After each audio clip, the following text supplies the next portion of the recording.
Hello and welcome to Ask Oates. This is your chance to ask Oates Specialties anything you want.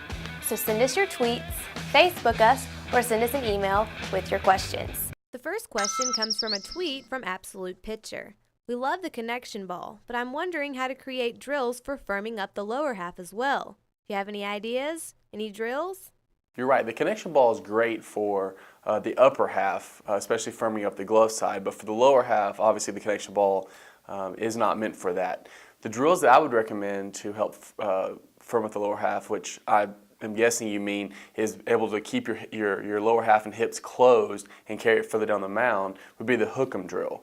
And the hook'em drill is just where you're standing on your balance leg with your lift leg either in front or behind the knee, and the first movement is really emphasizing that first movement being with your hips down the mound toward home plate.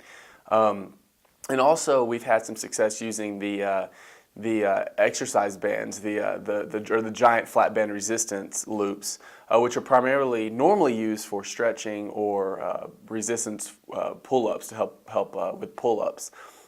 Is to get somebody behind the athlete, the pitcher, wrap it around his hips, and then with the coach or the parent or whoever giving some resistance, really let him feel the movement against the resistance of that band, and doing this over and over again, which can help really teach that lower half movement.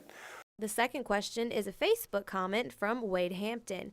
He says, once games and tournaments begin, how did you balance the agility work between strength work and bullpen sessions while maintaining the other aspects of your game?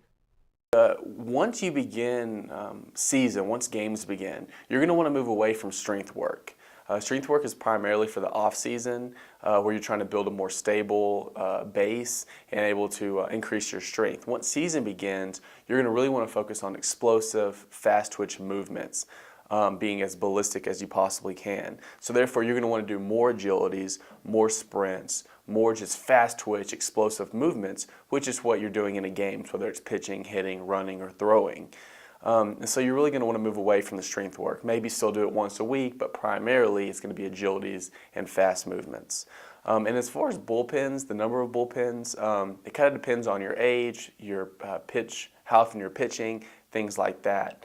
But normally, you're going to want to do it at least once in between the start is what most people will do. Sometimes you can squeeze in two, but really it's not as necessary. Depending on what you're trying to work on, you can get a lot of the benefits from just doing throwing drills, whether it's hook'ems or turn and burns or step intos or whatever the drill is, and keep some of the stress off of the arm by not getting on the mound.